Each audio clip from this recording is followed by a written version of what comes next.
Hey everybody, welcome back to Portage Leathers. Today we're doing a something similar to what we've been doing lately, but got a pretty good little setup going here. I'm actually going to back this up. I'm going to make another pipe rocker today. I am in the middle of filming a whole other project.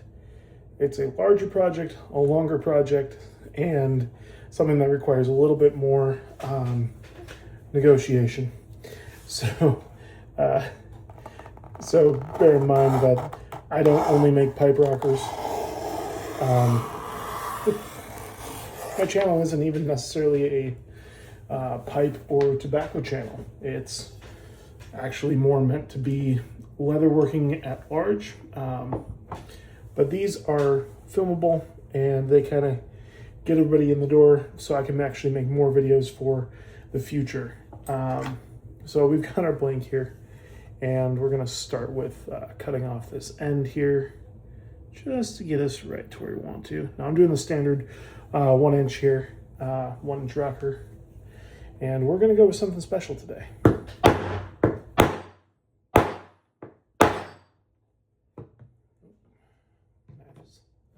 little bit all over the place. All right, actually cut that out right well. Gives us a little extra. And 11 inches, which gives us a 5.5 inch rocker. And right there.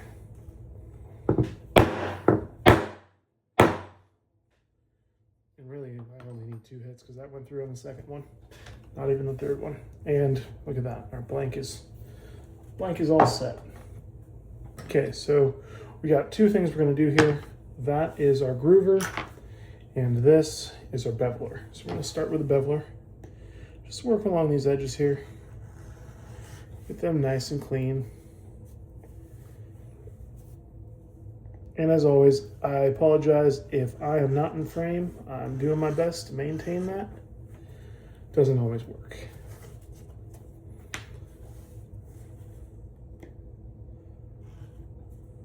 But what this beveling does is allows me to get right along those edges and gives that a clean outer edge. Now we've got this this groover here, and we're going to start. So you'll see that this bar sticks out of the edge of it right there, and the groover is actually this part up here, and this keeps us right along the edge of the leather itself. And the inside of this groover has a little itty bitty bevel that catches the edge of the leather, and just enough burr to pull off a small line, which is exactly what we're going for. It just gives us exactly what we want, and we keep that steel post right along the edge, and that keeps our line crisp. Go around this edge over here.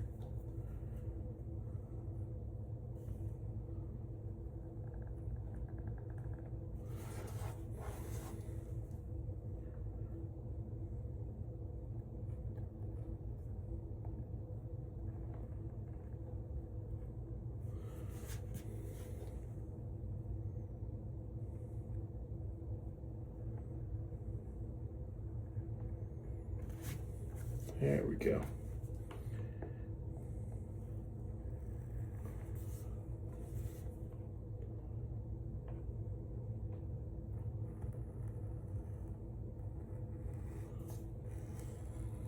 And I apologize again if I'm off screen because I'm pretty sure I am right now.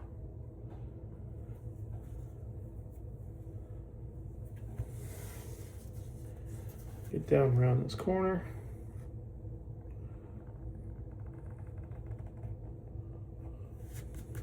And there we go. Look at that. Got a nice line, nice groove, and this is going to be the next part.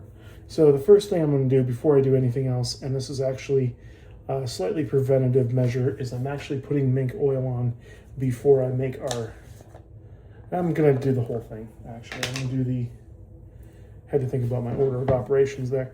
So mink oil first. We're gonna do our color. I'm gonna do a trapper on this, and we're gonna go with a darker thread. Just gonna give it a pretty unique look here. And yes, I will be doing a full color on this. And we're going to be doing just a little bit of extra. And the colors on this are going to be amazing. Now the funny thing is this whole process doesn't take that long. It's only,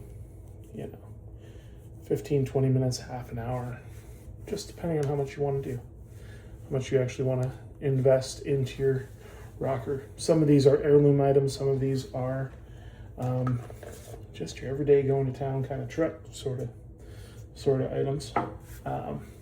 So this in particular is going to be more of the heirloom, expensive edge type of item. I'm going to start with our antique finish here, and we're going to get just a little bit. Now I'm not going to go crazy on this one. I've gone much more in depth with a lot of these than on other projects, and I don't need to go overkill on this one. So we're going to have a lot of different little things in our line of sight on this rocker, so we don't need overboard or too much when it comes to this. We just want to get in those cracks, and we want to darken it. So just make sure we get the excess off the edges here, both sides, and that's okay if we get a little extra color on those edges, because again, we're not trying to go overboard, but we are going to make sure we get everything.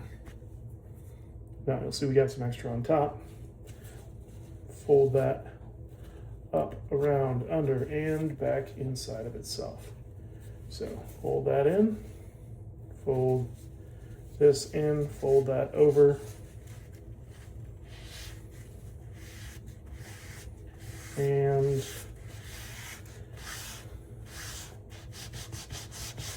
nice, looking good, looking really good.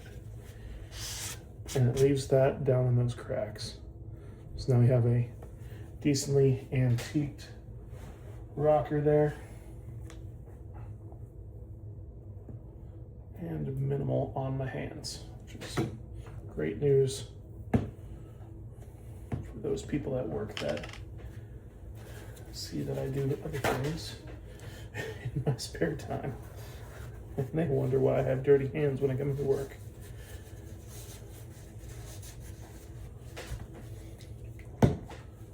I do not work in a industry that has a lot of this kind of stuff on it. Okay, now, as you can see, I had a couple spots down there that picked up some color, but because of our mink oil, that cleans right up, and we don't have to worry about that. What I am going to do is I'm actually going to take this and rub that over the edge. So we're going to get all of the excess color off of there, make sure we don't have anything on the back, and then we can put it back down, and I can get a new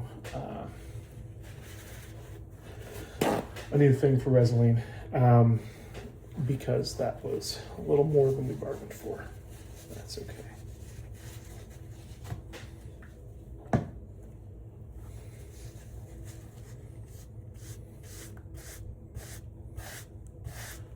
Had that thought to turn it over, and I was like, well, good thing I did. Good thing I did.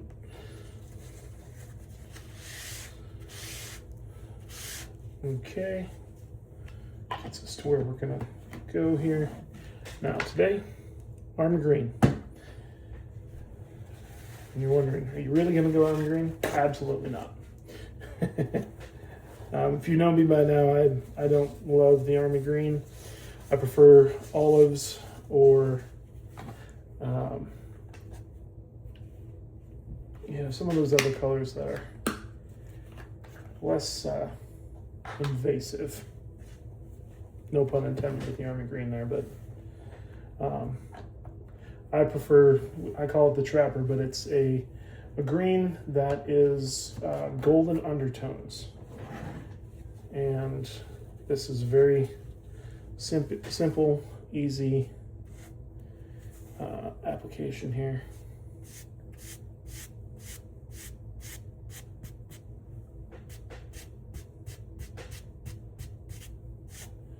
And look at that. Gives us exactly what we're looking for. Maybe a touch of dark on this one. But now what we're going to do is we're going to come over and take off that excess. Actually, I'm going to just use a new one for that. Look at that. Gives us an almost a wood grain feel to it.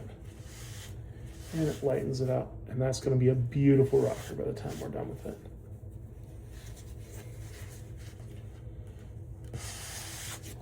Yeah, look at that. We got one end that's a little bit lighter, the other end is slightly light as well, and then we got those streaks and those lines right down the middle, which is what we're going for.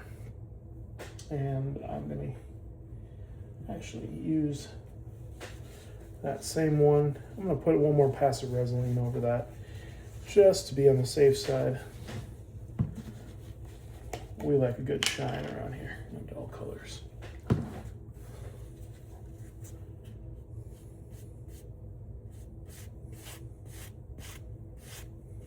There we go. Yep, and that shined it right up.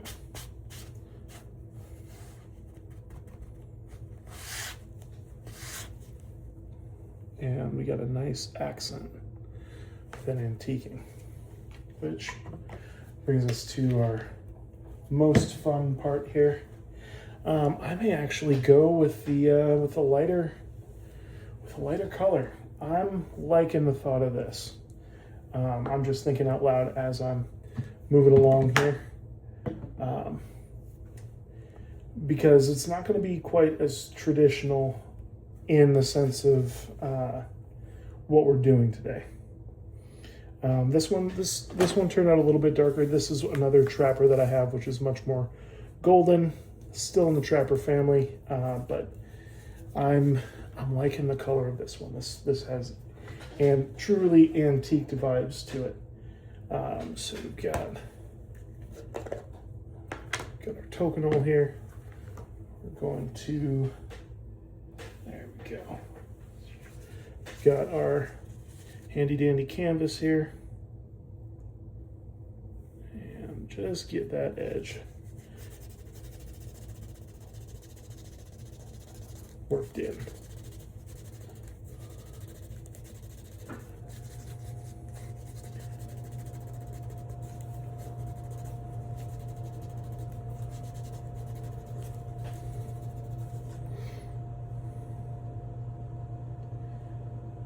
And yes, I'm going to be doing a bit more stitching today. And we're going to get a interesting pattern in that I think may surprise you. It's going to require a few more rivets than we normally have, but that's kind of the more premium high detail quality we're going for. And today we are doing contrast, so that's what we're not going for true, rustic vibes with this one, but it'll live in that neighborhood. As you can tell, I've increased the speed of my technique when it comes to burnishing these edges. And I've still got a pretty good edge going on here, even with increased speed. And what I'm feeling for is any edges that are rough. And I don't have those on the areas that I've already gone over, which is actually pretty cool, which means that I'm increasing in my ability to do this type of work while at the same time decreasing the speed that or decreasing the amount of time that it takes for me to do. It's like speed. No, that's not right.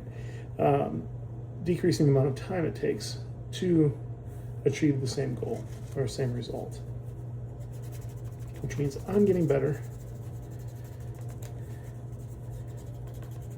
at the thing that I like to do, which is pretty cool because I just learned how to do this not too long ago. And the more you do this, the more you practice, the better you become at something. There's a little bit. I know I already went over some of this, but I'm going to add just a little bit more right there.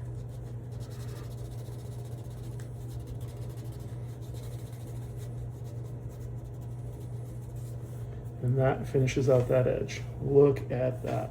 It's a beautiful rocker. I love the fact that this is darker because this is really going to make what we're about to do next pop.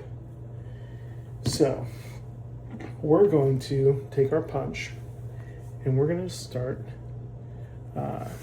making holes along that edge that we made.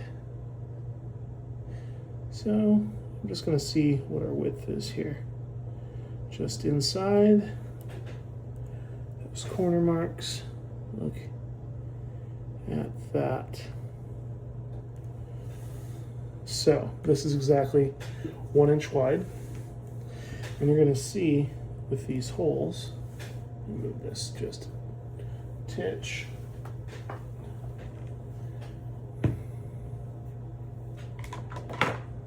Glasses off there, I've been wearing them all day.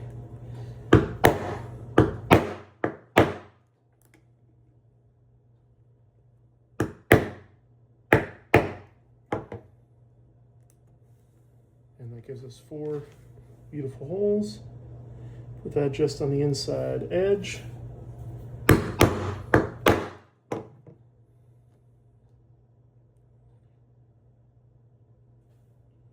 And we're going to run lines all the way down. And I'm going to show you how this pattern is going to look here.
Apologize, I'm not talking too much during this part. It's more that I can't hear my own self think. All this pounding going on.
what happens when you don't have four punches, or more than one punch with fewer holes. So sometimes you got to make a slight adjustment.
And just a little bit over there.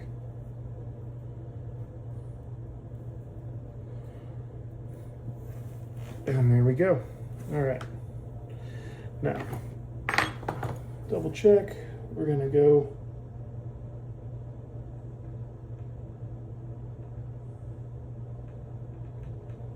aim at that hole, and we're gonna make a interesting little pattern here.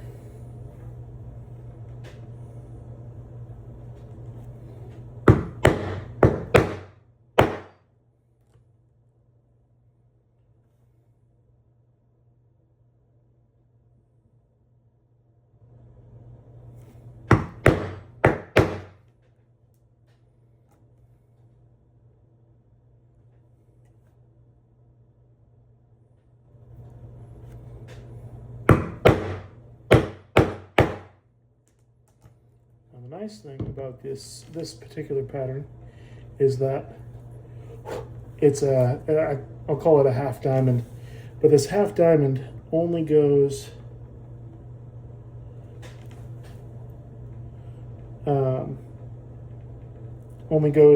across half of it. So we're going to be able to put rivets in part of the way here. It's going to turn it into a very nice piece.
Two, three, four. Four in between. Actually, that one's 2, 3, 4, 5.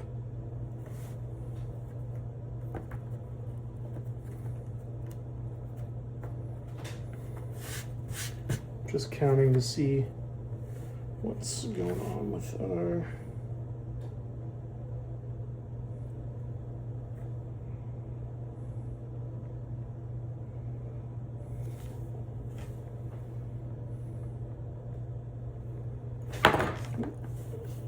Just seeing, yep, it's gotta be that one.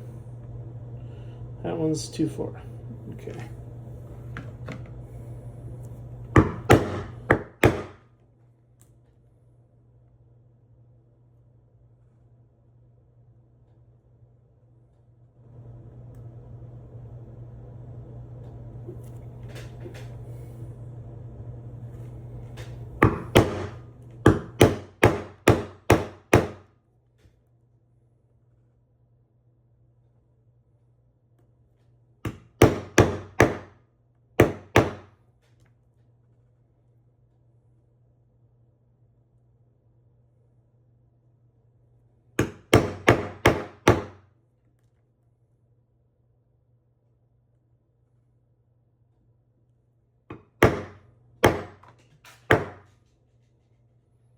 Lost my glasses.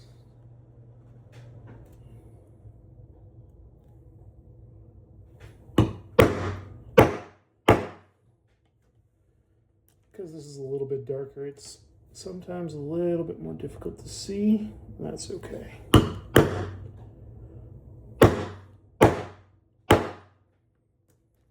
Almost there.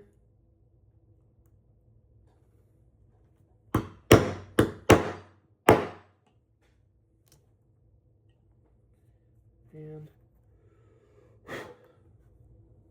this is going to be our last one. Look at that.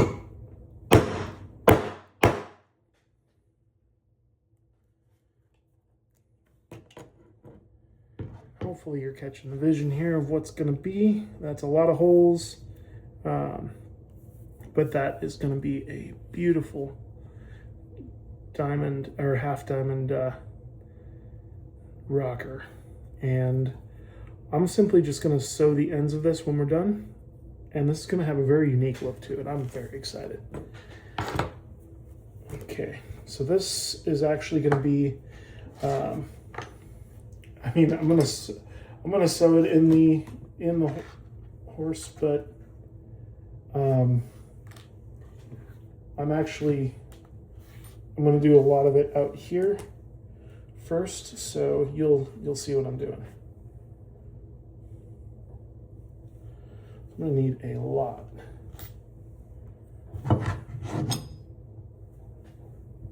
Let's lay that down because I know me, not everything is 100% stable on the table.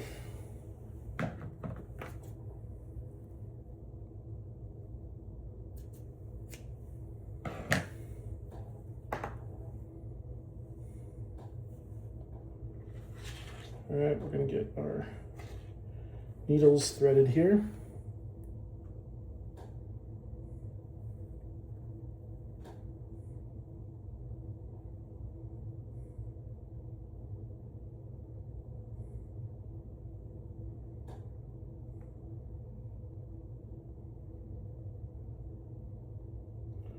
Just making sure I get this kind of directly through the middle, and the reason being is that we're putting a lot of tension on this.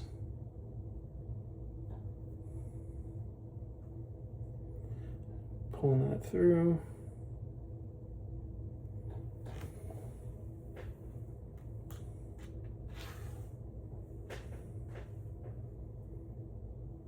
All right, getting into our other side here.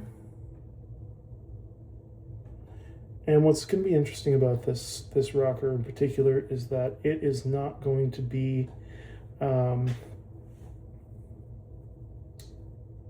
it's going to have a saddle stitch, but it's not going to be stitched to anything other than itself for the most part. I'm going to stitch this triangle here for both sides. Actually, it might be a little bit more than that.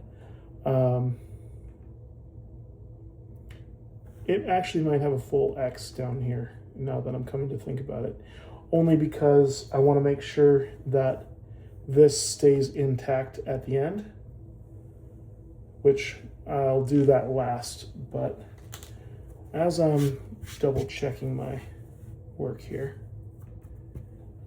teacher said always double check your work. Well, Here I am, not listening.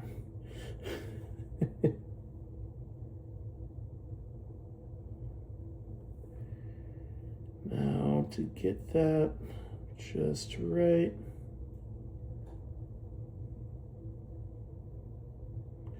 we have to go right about there. 1, 2, 3, 4. 1, 2, 3, 4. Okay.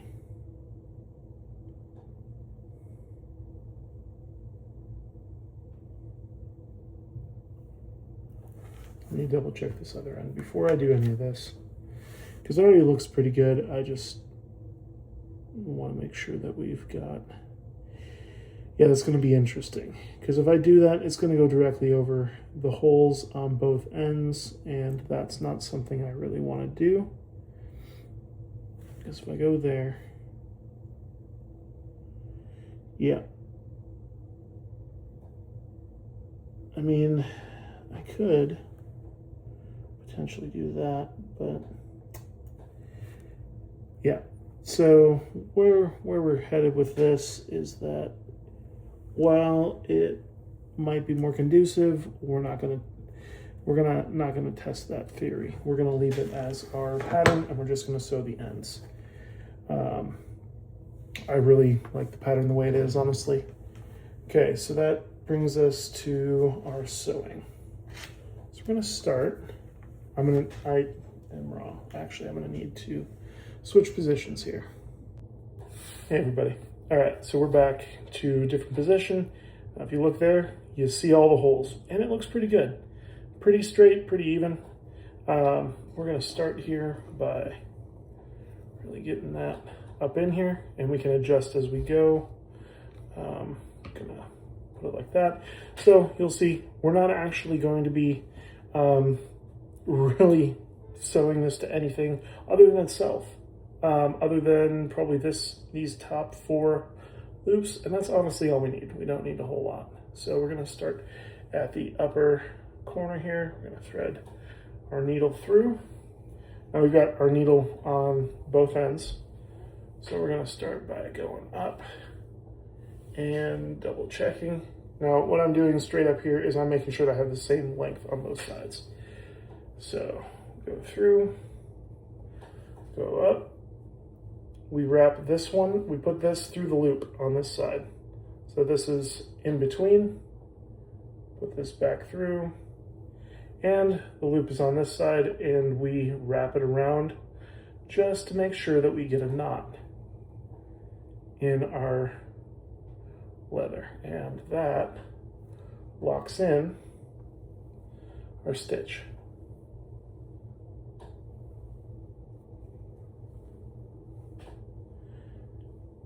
And we just repeat. Under, over, through, and around, locks in our stitch. And we're not pulling overly tight. That's where a lot of people get puckers in their leather, where stuff just doesn't line up right. And this is how you get the same stitch on the same hole, and you get the same tension. And I'm pretty sure this is not going to be enough enough thread for this project. We're going back and forth over this several times, and so I have enough on my spool here, enough extra, but as far as what we're doing, I don't think it's going to be enough. That's currently on my needles. I think we're going to have to do a little bit more, rethread maybe once or twice. It's a lot of sewing, but the reality is that it's going to look dang good. And when we're really done with this, when we're all the way finished, it's going to be a truly one-of-a-kind piece. I can replicate it, I can do it again, but it's going to be unique in the fact that this color, it's never been done this exact way before. Now, I'm not saying people can't mimic it or learn to do what I do and make colors that are like it, but the way I do it in this particular one is one of a kind, which is great. And I love that. I love the unique variation of this, we'll call it an art form, but this kind of craftsmanship.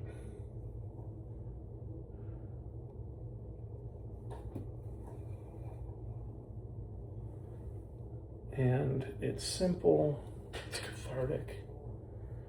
Yes, I'm talking to you, but I'm also thinking about what this is gonna look like. I'm slowing down. I'm letting the world do its own thing outside my door, and I'm doing this in here.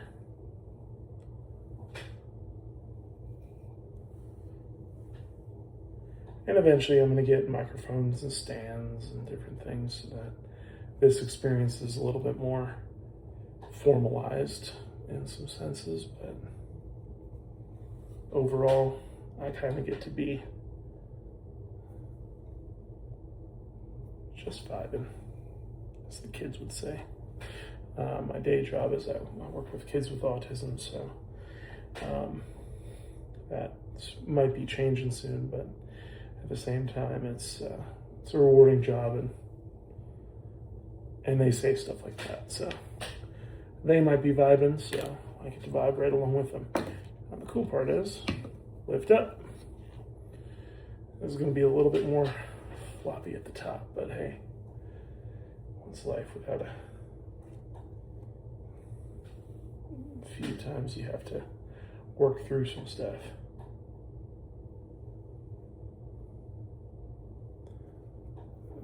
Go, pull that through, and these stitches are turning out to be pretty identical, which is pretty amazing, honestly. I've done a lot of stitching, so I've had to learn all of this. I've never been to a class. I've never learned how to do any of this from anything other than YouTube, which is primarily where this long form video stuff is going to be posted. Which is ironic because now I'm feeding the same community that taught me.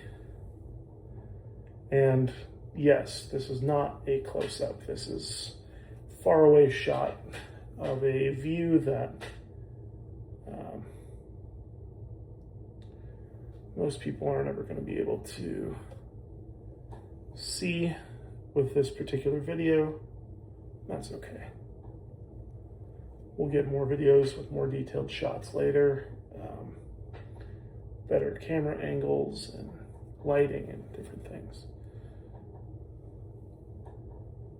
One of the next purchases, the two purchases actually, is going to be a ring light and a microphone that I can plug in.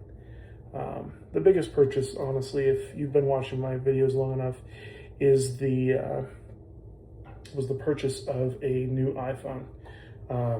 It is the newest and the biggest and the best, which I only did because these videos were suffering at the hands of an iPhone 11. So, buttons, I don't know, whatever you want to call it. The quality was terrible. The lighting was terrible. Sound was even worse than both of them combined. And left everybody wanting a lot more than what I was providing, and there it goes.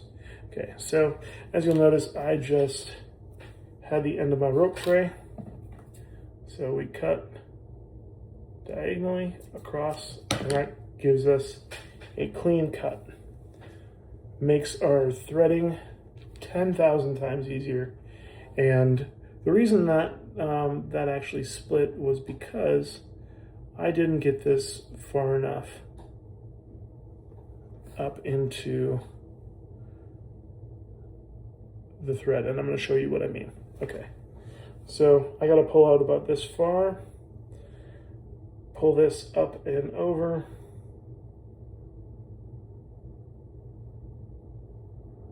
and we're going to get that thread about an inch, almost an inch and a half, all the way through it, and then we're skewering the thread using the needle.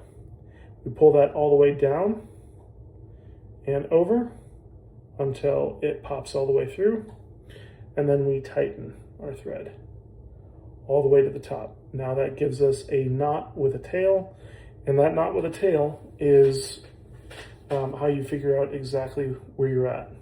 Now, as I said, we're using a lot of thread for this.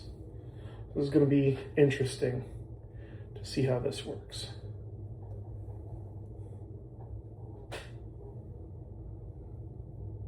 I almost could do this out of the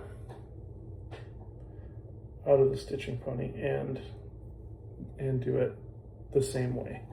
But the reason I'm doing it in the stitching pony is so y'all can see what's going on. And look at that line. That line is straight. The stitches are even. They're not puckered. They're not pulling. And they are using this waxed thread. Now I got to readjust this slightly. Give us some more room. And actually this is going to get flipped over, so that we can hold this in place. There we go. Pull out our knot there. Still going in this side first.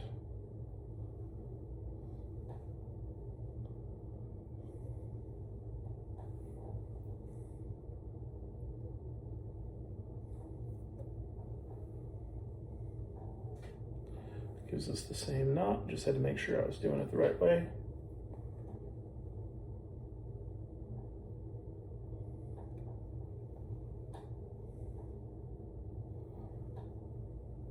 There we go.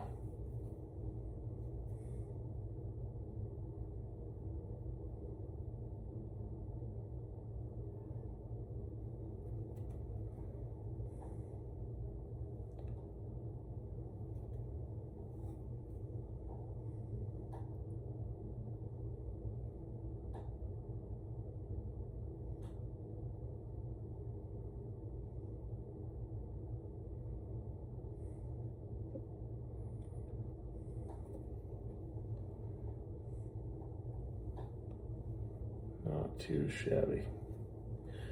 Again, we're using the same knot, going in the same direction, same under-over technique. Nothing is changing. It's coming out the same side.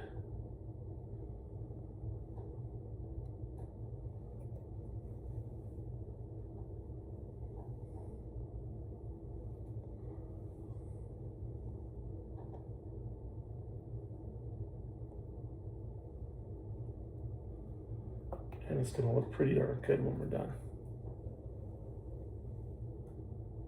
And even if you miss one, like I just missed one, and you can tighten it with the next knot, which is great. And it's not, what it is that might be, it's going to be one of those points where, hey, in 30 years it might wear through and you might have to redo it, but hey, it's going to look really good when it's done.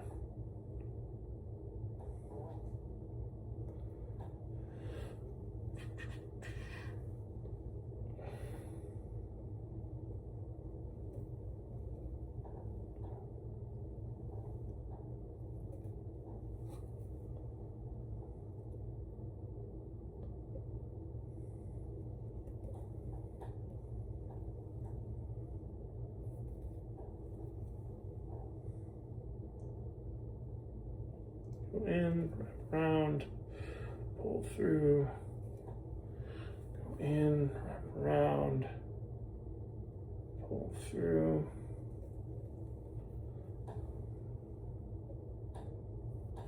Do all this all the way up to the top line here.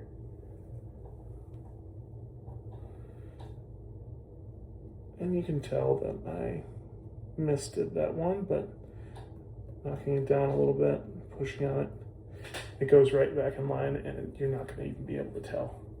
Only person that's going to ever be able to tell that there's a mistake on this is going to be me. I mean, and maybe a super experienced leather worker. But honestly, this is the kind of stuff that catches people's attention. It requires handcrafting, it requires detail work, it requires time and energy, It requires a detailed mind. It requires all of these different things that most people don't know they need to have if they want to do this kind of work. Or most people don't appreciate because they don't understand the time and effort it takes to get this level of detail into a project. And you have to be thinking, well, I can do that. Yes, you can. It's going to take time, effort, energy. If you go the route I did, hundreds of hours of videos, make sure that you understand how to do this particular skill right. I'm talking about just the stitching. And then add into the fact that if you want to do this to be able to sell, you know, you have to think about what audience is going to want to see this, who are you catering to, why are you doing it? The biggest thing is, why are you doing it? Are you doing it to get a following? If you are, you might as well quit, because that shouldn't be the reason.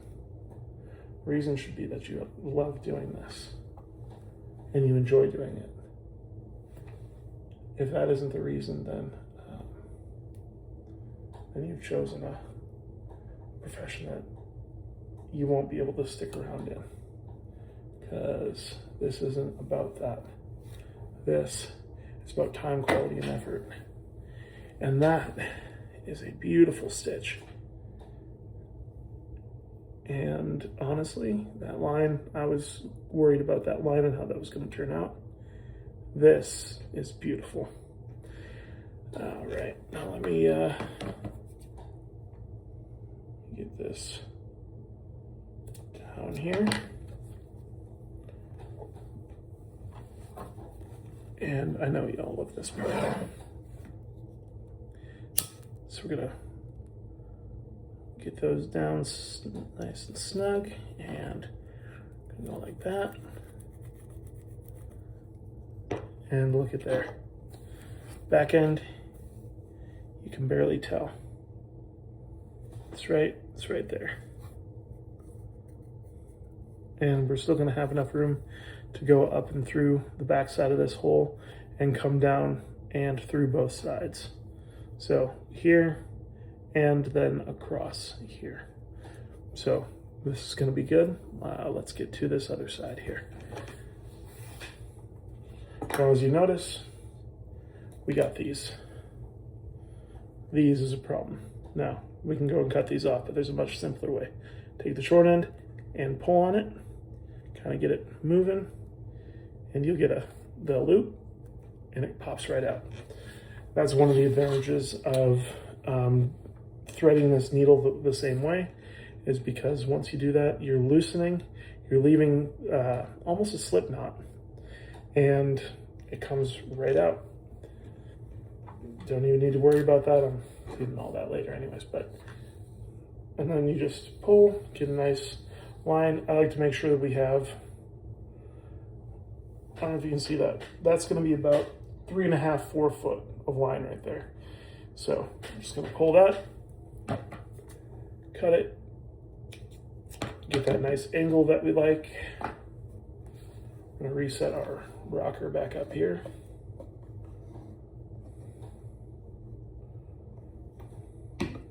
We're going to go down the other line. So we're going to go down this line right here. And then we'll come zigzag back through the side, and we'll be doing really well. Let's get these threaded here.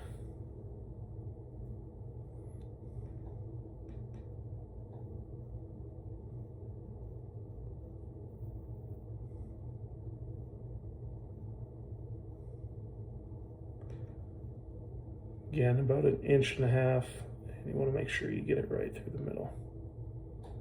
If you don't get it through the middle, it'll split like it did on that first side.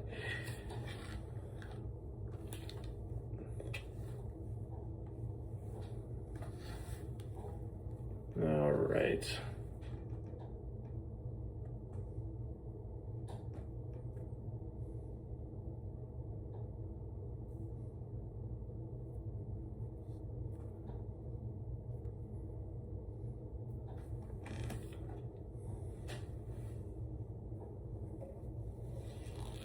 Okay, now we pull this up to the top, make sure that everything is snug on both sides so it doesn't pull. Get it about even, and then down we go.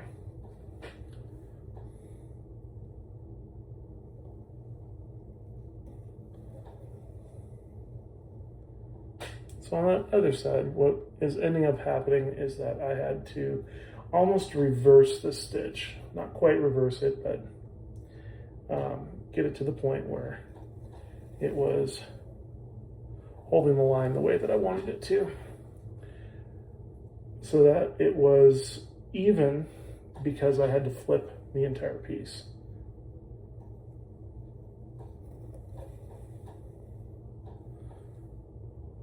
And you'll see this isn't like overly time consuming or anything like that. It's just a slow, steady process. And honestly, it produces beautiful, beautiful products and work. Whatever you want to call it. I call them products. I do sell them, but at the same time, it's cathartic. And honestly, it makes me feel good just to be able to make something with my hands. I live in an apartment. Sometimes you just don't get to do that. This is why I commit to this, to do this every day. I want people to see what I do, but you know, that's cool. But I'm not, and yeah, I'm committed to growing and showing more people what I do. You know, if people want to buy it, awesome. If they don't, this isn't my source of income. This is me sharing the world that I inhabit with y'all.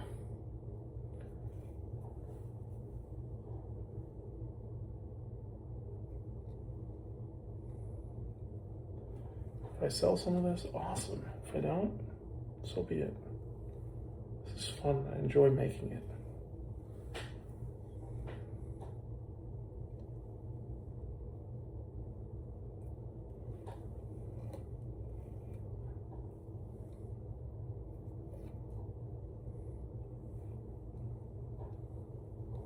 Sometimes you gotta watch that rocker down, or that thread when it goes down there, because it'll hook onto this little latch down here and it'll get stuck. And you'll rip a needle out of your hand doing that. And there we go. As long as you're pulling this tight, you're not gonna have any issues. Over tightening it, as I said before, is the cause of many issues when it comes to pieces like this. But as long as you're just tightening it enough to get an even lining, then you're going to have a very nice piece by the end of this. And this is my face, by the way, if you haven't figured that out yet. I decided that I was going to do a face reveal anyways, simply because doing this particular viewpoint, it required a shift in my camera, and because I don't have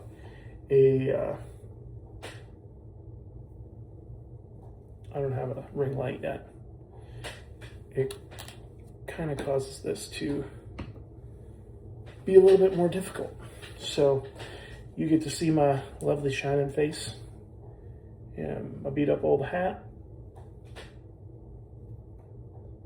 I say old, it's a few years old. Not 40, but hey.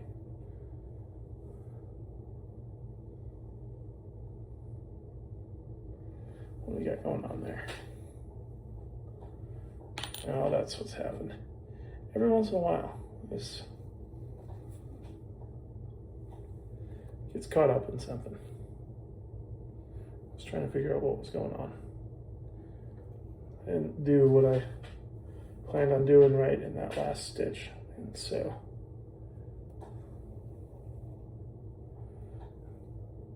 we have a stitch that isn't locked, And don't come after me in the comment section for a single stitch that's not exactly right, because it's not holding anything together. These stitches are completely decorative, which is good news in that regard.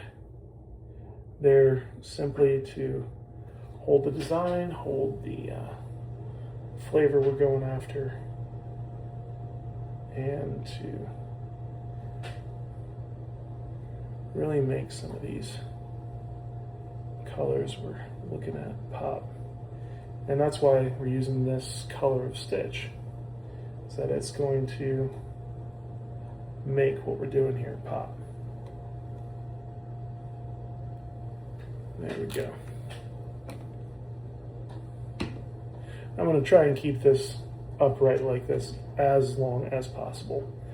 And the reason being is that if I do that, I don't have to flip this over and try to do this in an entirely different way, which makes my life easier.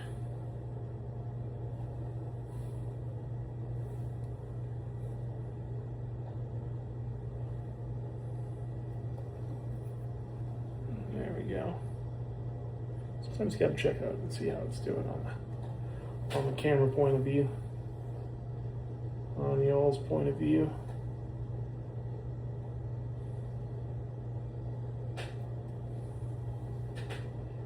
Alright, gotta make sure we're fully lined up there.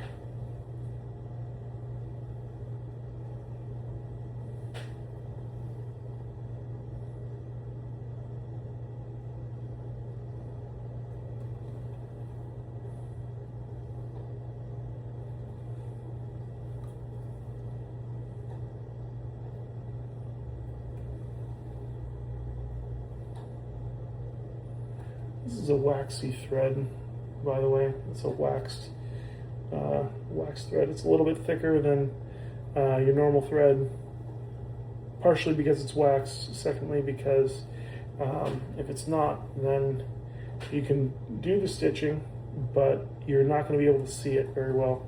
I mean, you might as well be stitching with a machine. And don't get me wrong, I'm going to be using a machine fairly soon. You'll probably see it in some of my future videos. And that's about as much as we can do right there without flipping it over, so we're going to flip it.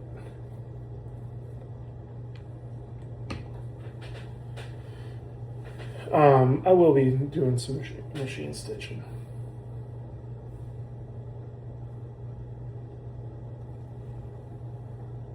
There we go.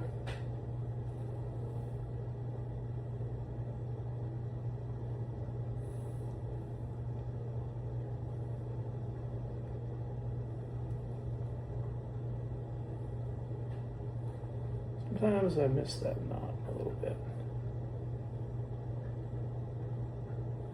But I leave these loops large so that I can rectify it before I do it. Now that was the wrong way to go through that loop, so I know for the future.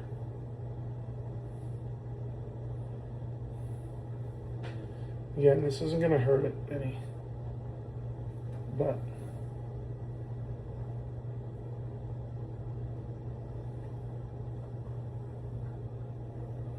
there we go.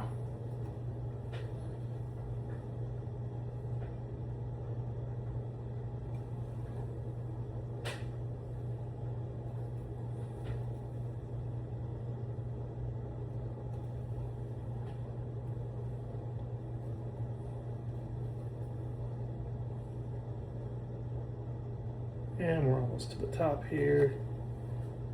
Just a few more stitches.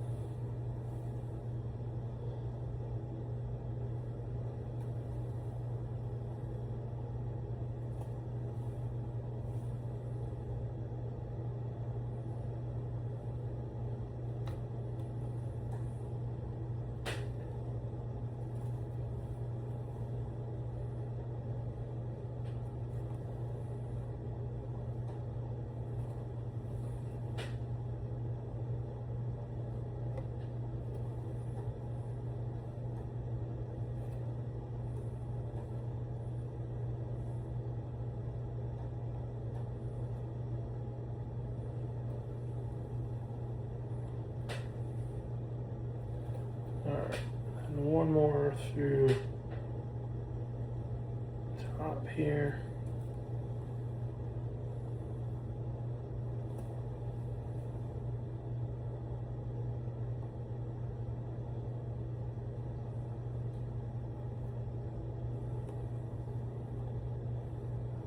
Right, and that brings me right back here. Stick this one through this side again. Same way we did this with the other one. Now, sometimes it gets a little thick right there. When you're trying to go through a hole you already went through once. So, now we got that nice and tight. See how close I cut these off here.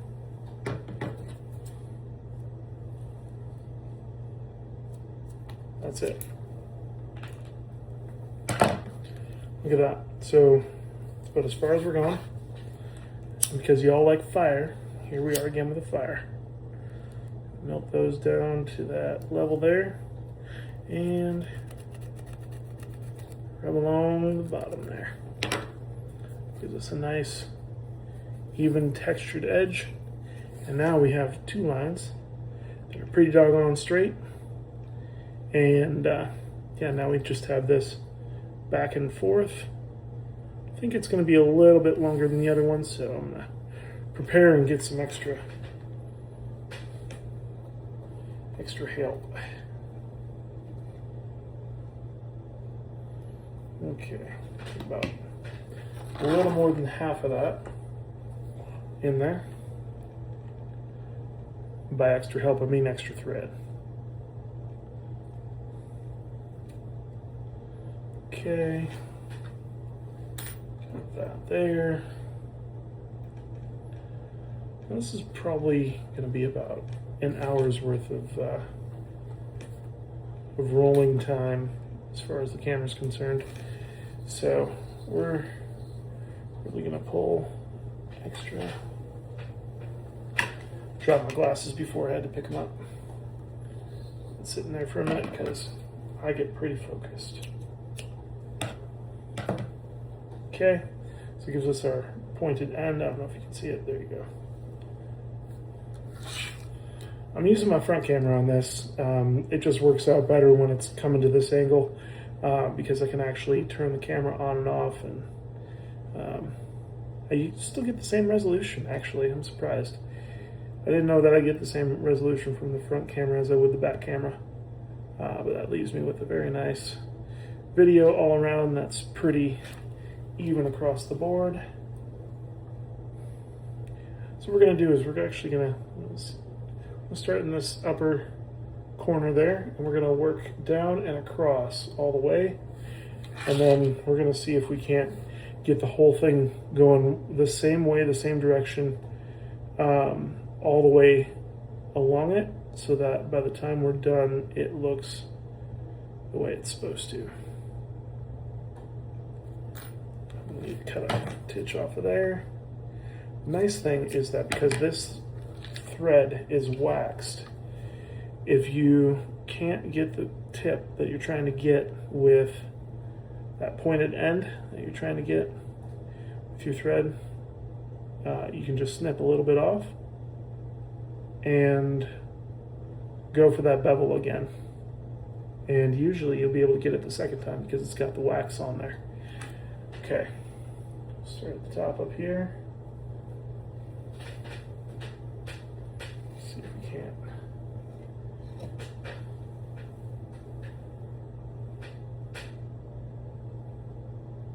Okay, that's pretty even right there.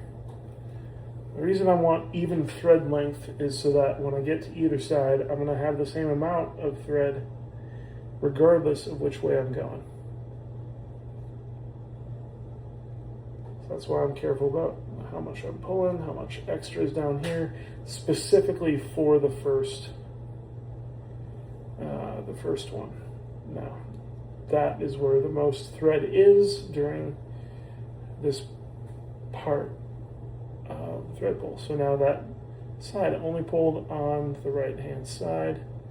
Get it about even, and we've got a good solid knot. Now what that does is it ties a knot in our thread, so when I come back over this, it's not gonna pull one way or the other. Just gonna leave me with a solid thread that I can now pull as I need to. The only difficult part of this part of the process is going to be that we already went through the sides. So when we get to those particular stitching spots, they might be a little bit tougher to get the needles through. Not in this case.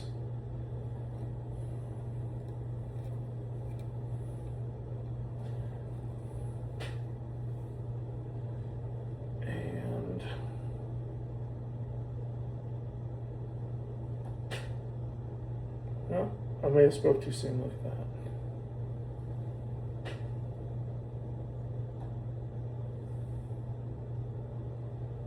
that. Definitely spoke too soon.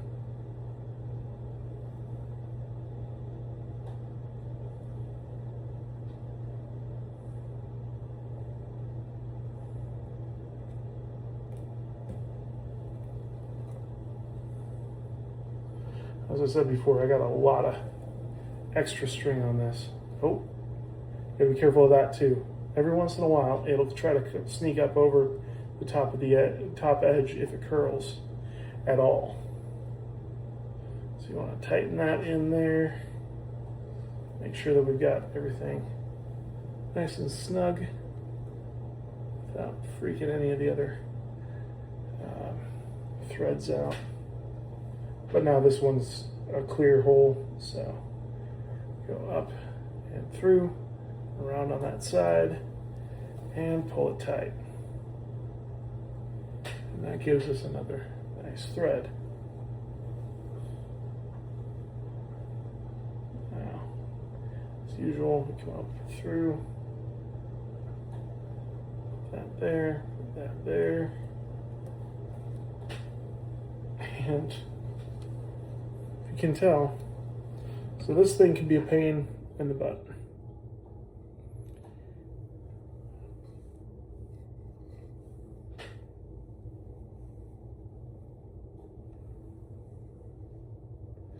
Because we have such long thread, it can easily get tied up in some of that. So we want to pull through one side. You try to do both sides at the same time. Sometimes it gets a little bit cattywampus.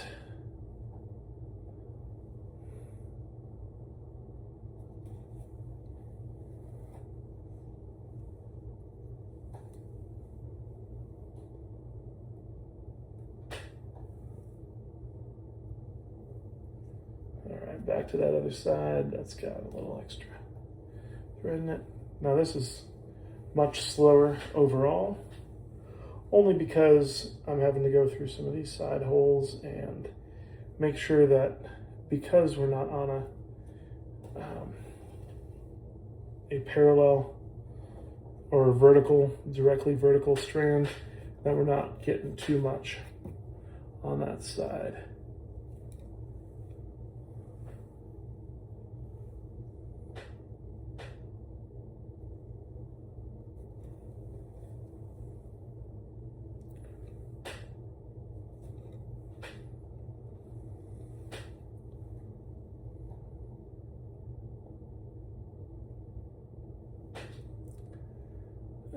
Right.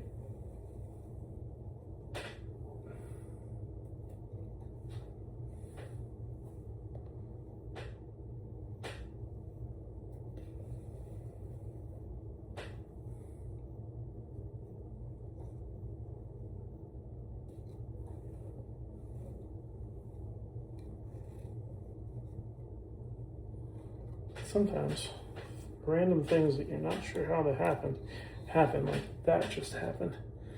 This thread came all the way down, around, and in underneath our rocker.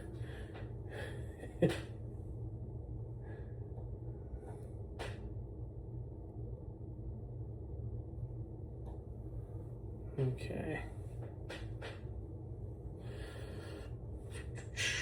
You want that to go through the middle. If you're not paying attention when some of those things happen, you can miss your stitch the way you wanted to get it. Like that almost just happened to me because I almost had that stitch outside when I wanted it inside. The loop that this creates when you go through.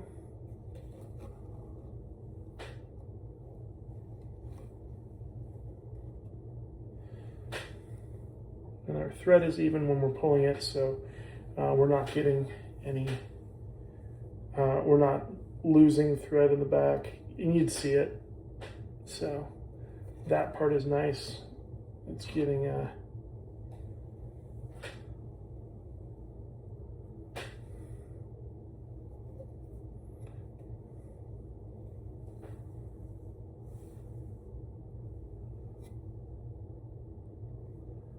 it's getting pretty set here, so we're doing good.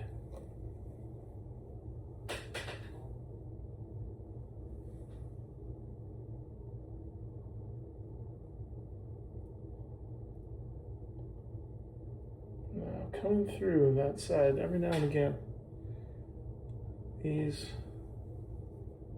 stitches don't want to cooperate. And that's because there's already a lot of thread through the one hole that we're going through.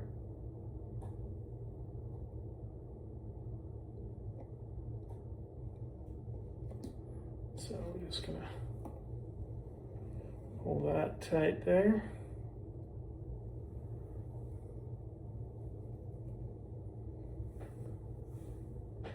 And move on to our next spot.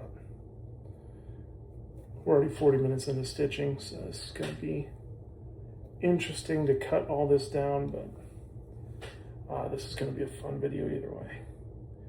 So we still got not only more stitching to do, but we have rivets we're going to be putting in. And no, I did not say just rivet. We're going to be putting rivets. And if you catch me sounding like a bullfrog, that's because this is quite a riveting process. Again, as I said, don't mind my dad jokes.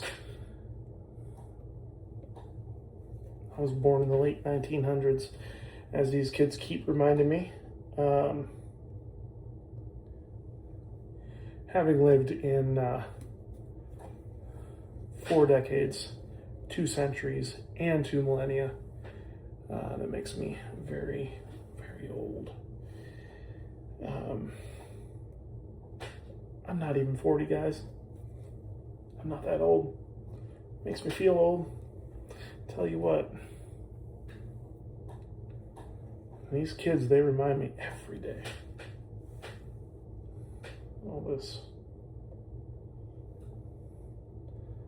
6-7 nonsense and leaving the chat and vibing, and I don't know. I just wake up and do it again.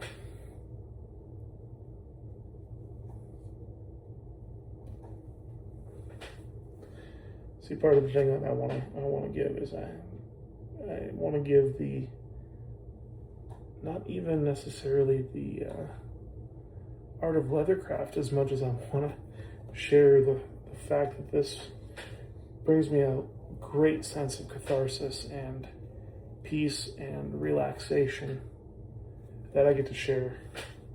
Not ASMR. ASMR is the sound of it. The atmosphere that I get to bring and share with y'all comes right through the camera, and it's peace, it's relaxation, it's knowing that things can be real and tangible and beautiful, and they don't have to be forced. Because if you want to stay, it's because you want to stay and see what goes on in this video. Not because I'm begging you to stay. I don't mind if you stay or you go. I'm glad you're here, but I'm not I don't need you to be here in order for me to have a great time doing this. And this is going to be an absolutely beautiful rocker when we're done. Look at that. I just enjoy the making of it. See, the thing is that I don't know if you noticed this about me, but I don't overly plan my builds. I'm doing a lot of this as we're talking. I'm not coming up with this days or weeks in advance. I am doing this in the spur of the moment, and I'm looking at it and saying, you know what? What's going to look good today? What's going to leave an impact on the people that saw it? And yeah, it might cost me a little bit of time and effort to make something. But hey, it's going to be something that a lot more than just people than just me want to see. And I'm not making it to, become anything other than somebody who enjoys what they do. That's not why I'm doing it. It's that I want to share what I do and the rest that it brings me to other people on the internet.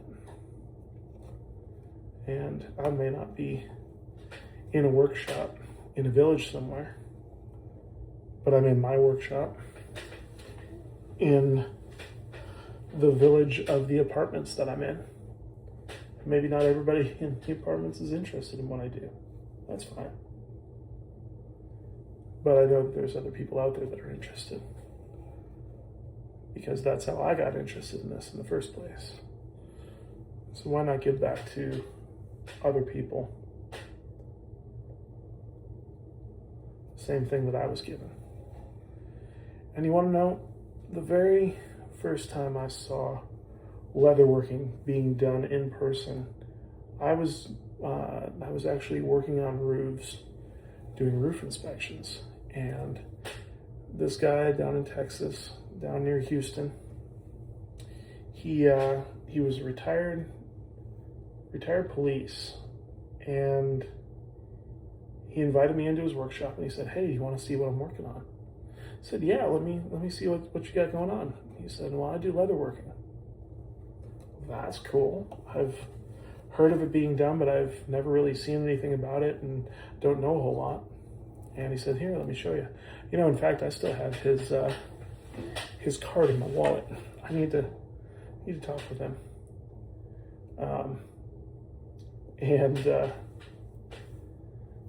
He showed me his workshop. He showed me, he was making holsters for the police guns. And because he was retired police himself, I'm sure he had an in with the local police down there. And he made their holsters. I was like, you know what? That's cool. That's really cool. And that was kind of what, yeah, there it is.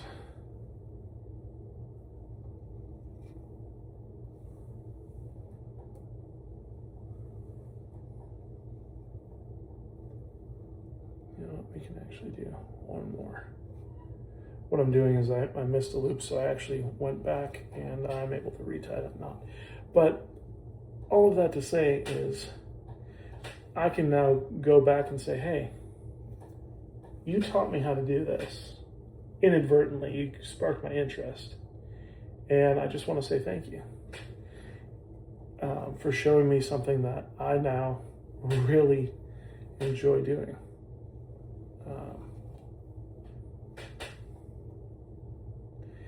And that's it's one of those things that you can do to give back, is you go back to the roots. Where did something first come into your mindset, or first enter your periphery, and then you say, hey, I appreciate what you did, because those people are few and far between that instill those things into you. You know, he did that in 20 minutes of explaining and showing and, you know, dyeing his leather in front of me and showing me how stitching works. 20 minutes. And I was there to inspect his roof. That's the only kind of impact you can have on somebody.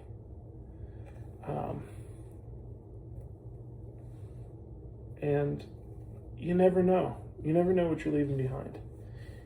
And that's why I do this, is because I know that this has impact on people.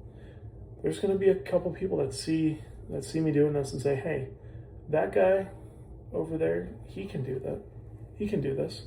He said he learned from the internet, and he learned from seeing one guy in a little shop in South Texas do this, his own little workshop. Man, I could do that too. And he doesn't even have a workshop. He has a bench at his house in an apartment complex, no less. Oh, then I can definitely do this. And that's the kind of thing I want to instill into people, is that, hey, I see somebody doing this. They're doing it in a very minimal way, and they're not worried about what anybody else is going to say or think, or is it weird? You know, people, I know that there's a couple people in my life that are like, you're very absurdly into that. And yeah, I am. But my best friend is actually one of those. And he's like, you're very into that. I'm like, yeah, I am very into this. But you know what's funny? He realized I didn't realize how much, you know, for him it's like a monetary thing in what he was relating it to. He was like, I don't know how much you can make doing this. Yeah, I can make a lot of money doing it, but it's not one of those things that I need to make money doing. You know, it's there if you want to go that route and try to do stuff, but it's not why I'm doing this.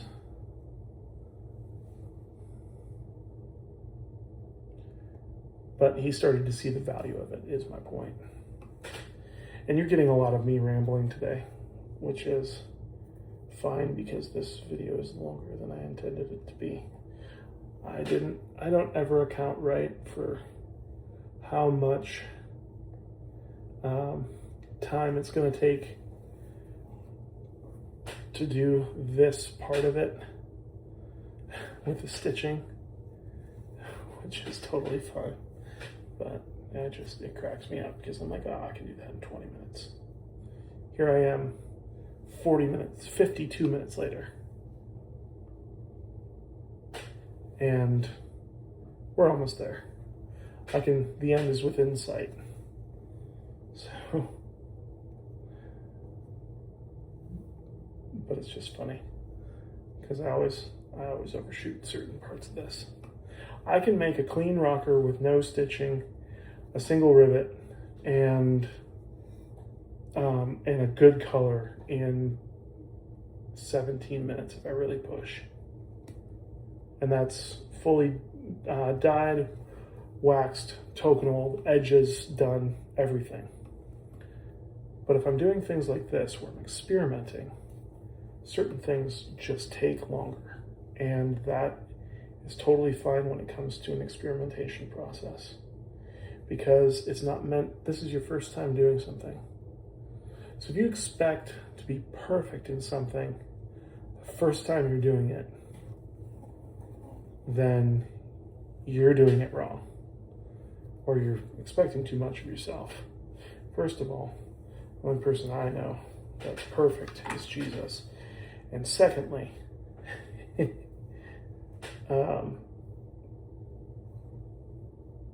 I don't hold that expectation over myself. I expect myself to do things excellently because I've learned and I've grown, but it's okay to make mistakes. It's okay to do things improperly, or quote unquote not the right way, or not the way somebody else would have done it. And that's because you're learning and growing, and you'll find what works for you. You'll find what other people think and say and all that kind of stuff. And that's all well and good, but when you find what works for you when it comes to this type of creative craftsmanship, you'll understand that you don't have to play somebody else's fiddle when it comes to this. You don't have to be, the aspiration, somebody else's aspiration of what they're going for. There's a guy that I watched. He goes by Dark Horse Workshop. That's his workshop name. He's up in Vancouver, Canada, and I love a lot of his stitching and a lot of his stuff. And I learned many of my techniques from him. Oh, almost went over the top. There we go. I learned a lot of my techniques from him, but he makes armor for movies, like leather armor and different things like that. And that's awesome. That's just not the lane I'm currently in. Am I going to branch into the Ren Fair community? Absolutely. Is that next week? Absolutely not. So there's a lot more creativity and decoration that goes into some of these things than I have currently got the time or capacity for, which is all right. That's not why I do some of these things the way I do them. But like with his stuff, he really goes over the basics. He shows you how to do the things that you're trying to do, the basic steps, the stitching, molding, those types of things. And so I learned a large amount of what I do based off of just some of his videos and paying attention. Let's see. Around the tree, under the boulder, over the top, around and back, and over again. I'm just making that up. There's no actual saying to this. Now, I'm pulling this out because there is only one stitch left to do. So you're gonna see me go through this side. See if I can show you how this works. So this side goes in with the color side goes in. Then you go around with the other string and down. You want that to be down and around once you pull that through. Now I'm just gonna tuck this here for a minute so you can see properly. So you got that there. This has gone under and around the back. I'm showing you as best I can with this camera angle. And then it goes through the same hole that you just went through. Now, when you come out this side, so you'll see that this is out here, right here. You take this, you take the top one from the last hole, you wrap it around, and that gives you your knot. So you can pull this side tight. Now, take this out from its little mooring there, and I'm going to flip this over so you can see it properly as it tightens. But as you tighten both sides, now you have a perfect stitch. Now with this one, we take the one that came out the top because we do not want this to show on the inside. Come through the bottom, pull through, and now we have both of these on the same side. And look at that stitch. That is a fantastic looking stitch. And that is going to be a beautiful, beautiful color here. So let's get this burn down and scrape down, and that locks in our 4 stitches. What I am going to do, just to tighten this a little bit, you can do this with certain stitches. You want to be careful with it, you don't want to overdo it, but what you're doing here is you're tightening that stitch. I almost got a little too much on that one, but that's okay. We aren't going to worry about it too much. And now, with both of our stitches and ends done here, we can go over to this, almost to our last spot here. Now, the way that I did this is I made this so that it can be cut out, so we can actually have rivets. Remember I mentioned that earlier with this being a riveting process. It's going to go right there above the center and just go down the line. Try to keep that about the same.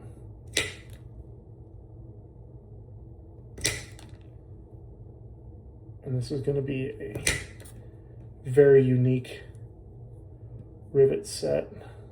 And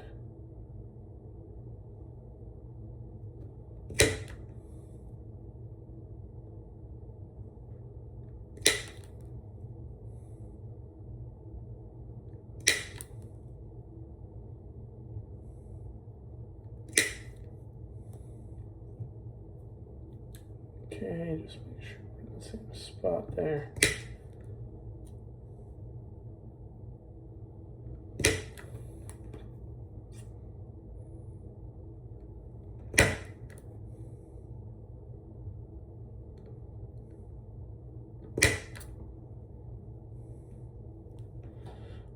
These are jogging just a little bit, but this is going to be beautiful by the time we're done.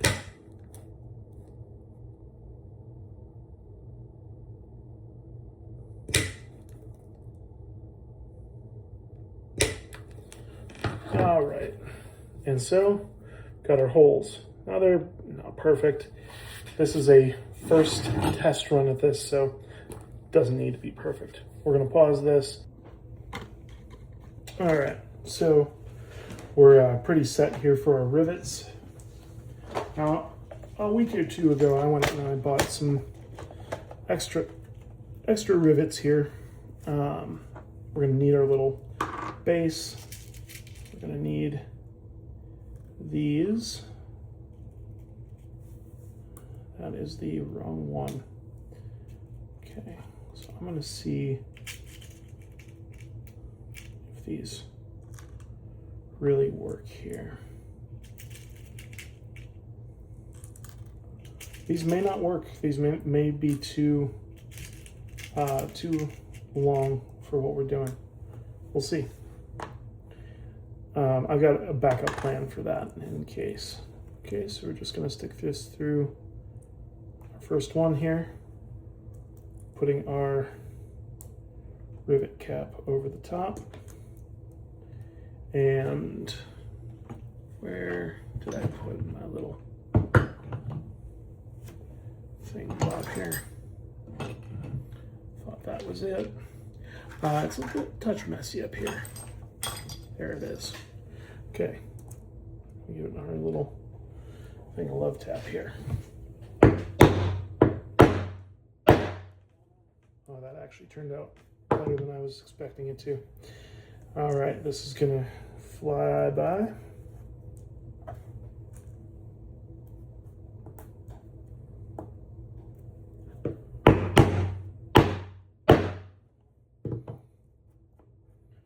Now again, this is not meant to be perfect. This is meant to look decent and to give it a little bit of texture. I did not space these out. As you noticed, I did not do anything extra other than follow the goal in my head. These do cover up a little bit of what we were going for, so as long as I generally and evenly get these centered the right direction, they will bite in and stay where I want them to. And they'll look pretty even along the whole line of it. So let me grab some more caps here.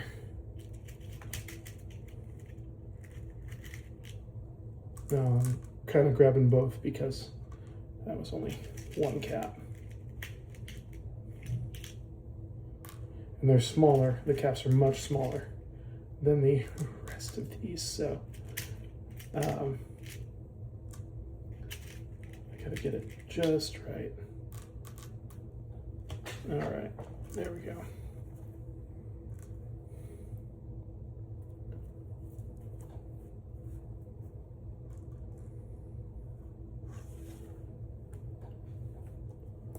These caps are slippery little things.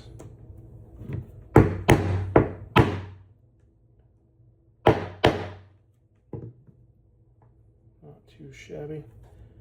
Now, the back of this is going to look a little bit awkward, but that's okay. We're not looking at the back, we're looking at the front.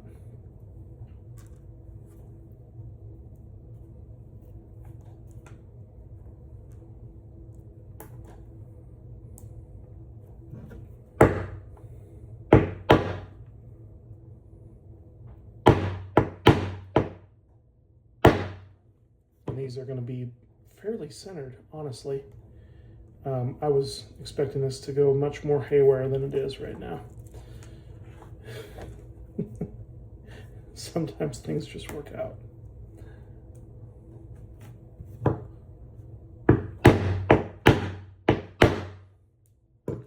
And even that one, touch off, but not bad. And this color scheme is really, really working. So I'm very excited to see what the end of this is going to look like, especially with a nice pipe sitting in there.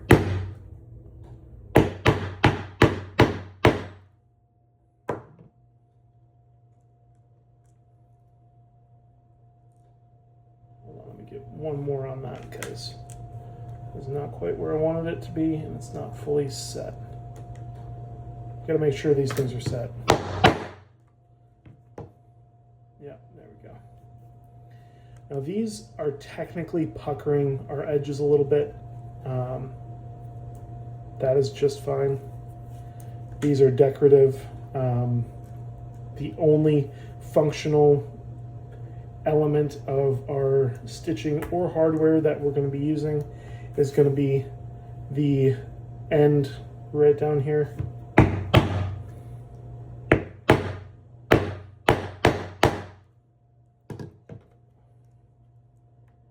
And it's going to give us a nice clean look. All right, I got 2 more caps, so I'm going to have to go fishing again in a second.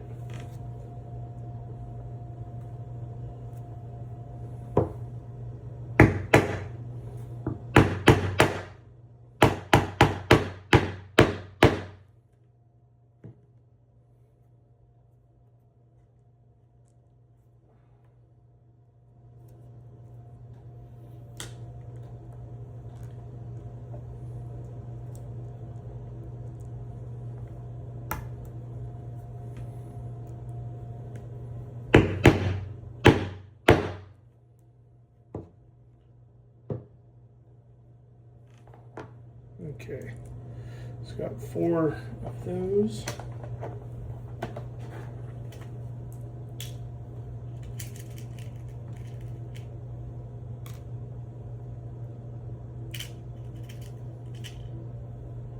Two, 3, and 4. Okay, that's all that we're going to need for those. I'm just going to set them up here.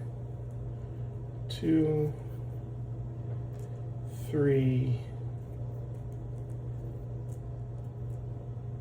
and 4.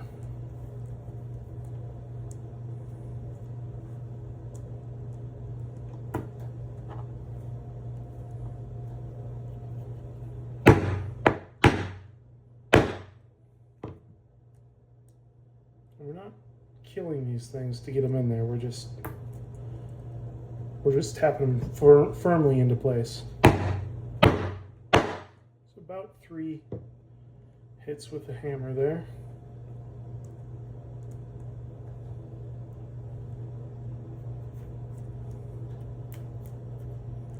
Hopefully I haven't overly annoyed my neighbors in this process.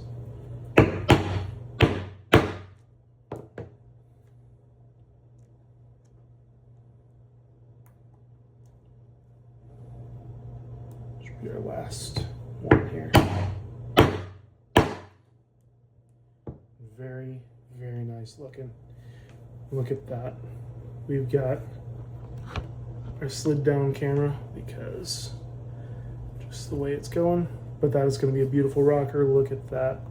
The only thing we have left to do is to get everything up in place up here, and we will have a finished rocker. All right, let's move that up there, and we'll switch positions here. You know what? I don't know if we need to. We're doing 4 stitches, and we don't need a whole lot here. So I'm going to leave it right there. We're going to see if we can do this from the side so y'all can still see.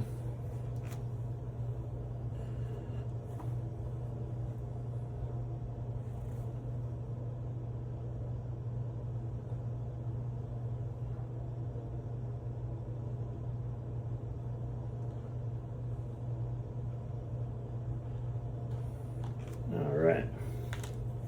So I'm going to thread through our first hole over this direction. Going to go over to this one. We get about midway.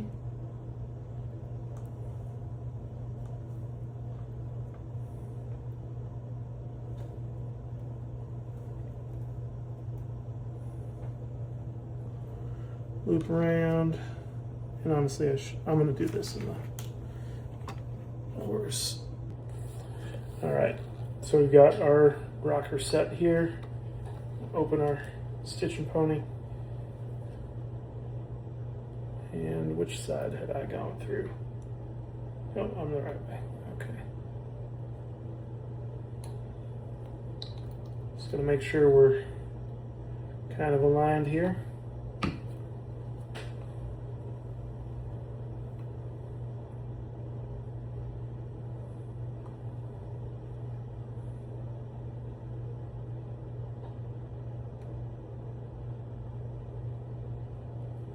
A little too much in there.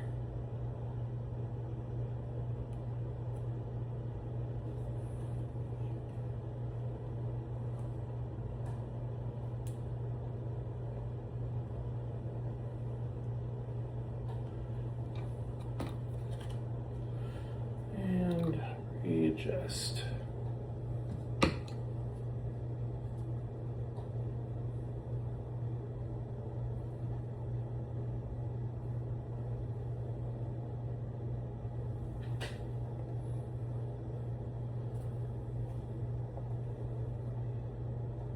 Down, around, up, and through. This is almost not enough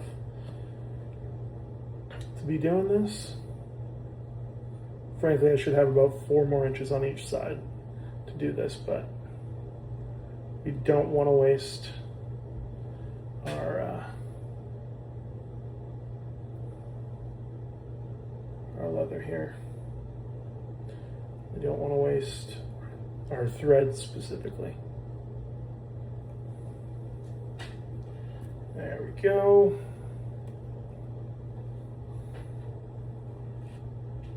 And what this will do is this will give us a nice solid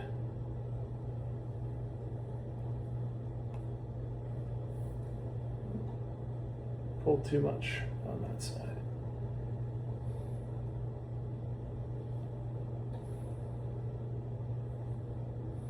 If you're not careful, with too short of thread, you will possibly stab yourself with the other needle. So you're working with one needle, you might stab yourself with another.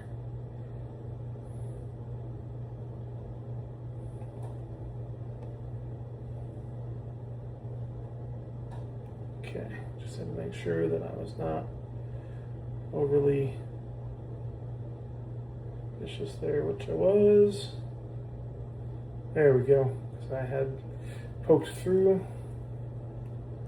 on both sides. All right. That has given us a pretty nice,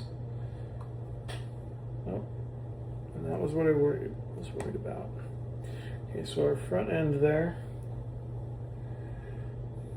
I'm going to do an extra stitch. The reason I'm doing an extra stitch is because our front end had a problem right as I stitched through it. So I had gone a little too much with our fire earlier. So that had given us a weak stitch and it popped out on me. So I'm redoing that stitch, pushing this back through that same hole.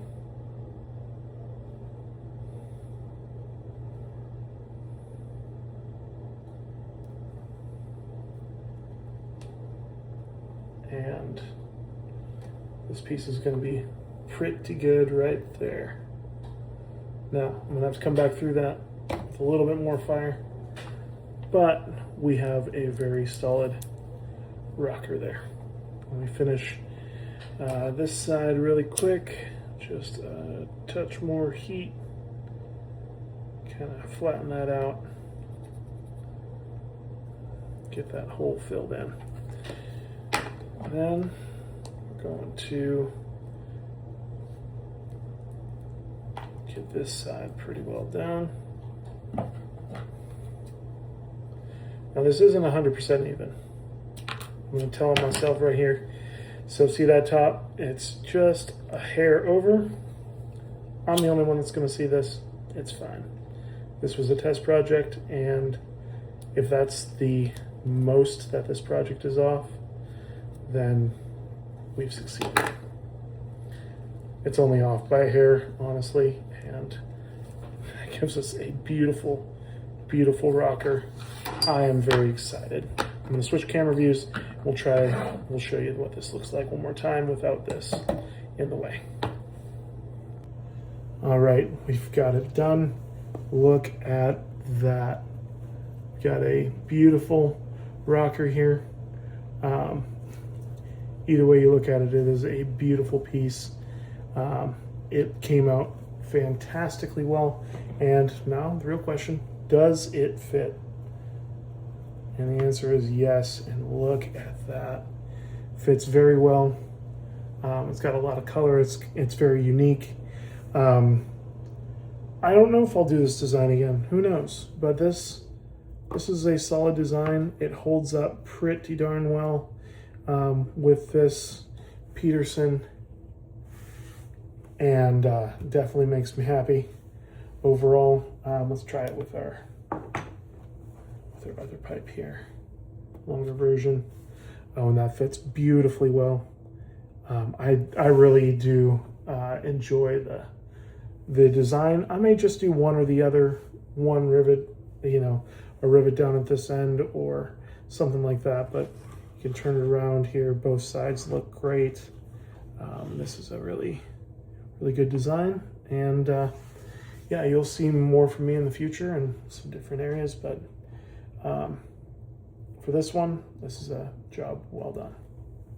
Just remember, adventure through dependability.